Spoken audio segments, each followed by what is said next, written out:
Hi guys, my name is Jimmy Cage and right now the Biennale, the Vienna International Film Festival, is right on my doorstep.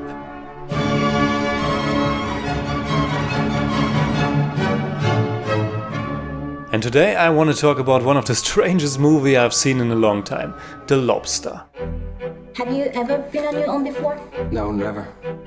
Your last relationship lasted how many years? 12. Sexual preference? Women? Any children? No.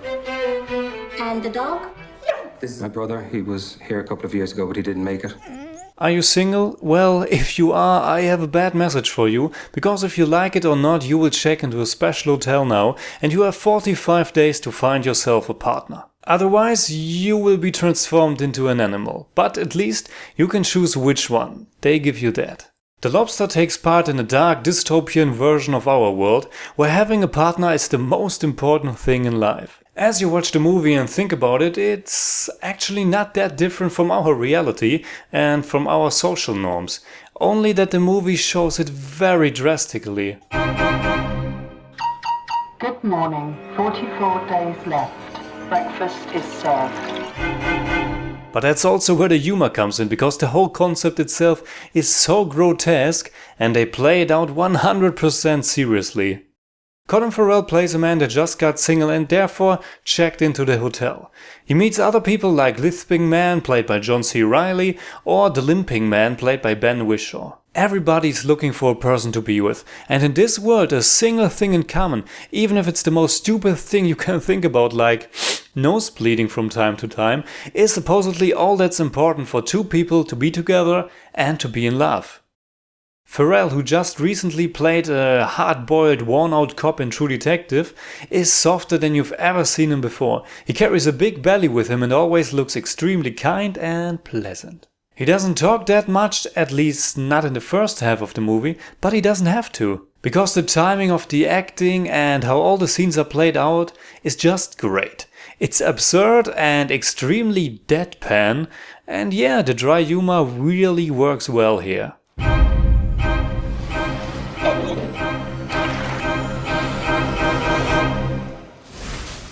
Did you catch rabbits? Catching a rabbit is difficult. Thank you very much. There's also a voiceover narration whose source we only discover in the second half of the movie. It all plays into the satirical and sometimes even downright evil nature of it all. Because, for example, there's a thing the guests of the hotel have to do each night, and that is go on a manhunt. And in this movie it seems to be the most normal thing in the world.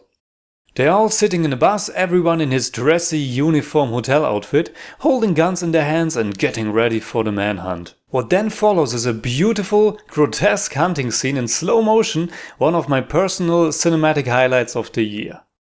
But The Lobster is not only very entertaining, but it's also a lot smarter than you might expect in the beginning. Because Greek director Yorgos Lanthimos doesn't just want to be different, no, he actually tells a lot about our seemingly normal social interactions and institutions, and what looks like the strangest idea ever for a movie gets really meaningful and also thought-provoking in the process. And then in the second half of it, it's also quite romantic and emotional in its own peculiar way. Colin Farrell and Rachel Weisz are great together, and because of the world they live in and the beautiful shots of the forest, and by the way the filmmakers used almost no artificial light and no makeup for the actors, this is such a fresh and special love story.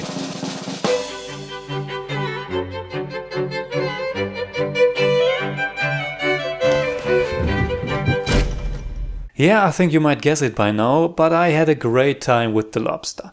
It's a little bit long, but it's also a wonderfully unique movie. It's funny, dark, also light, romantic and bittersweet. Go check it out. And when you have, please tell me your thoughts in the comments below, and also, please tell me which animal you would choose to be transformed into. A lobster. A lobster is an excellent choice.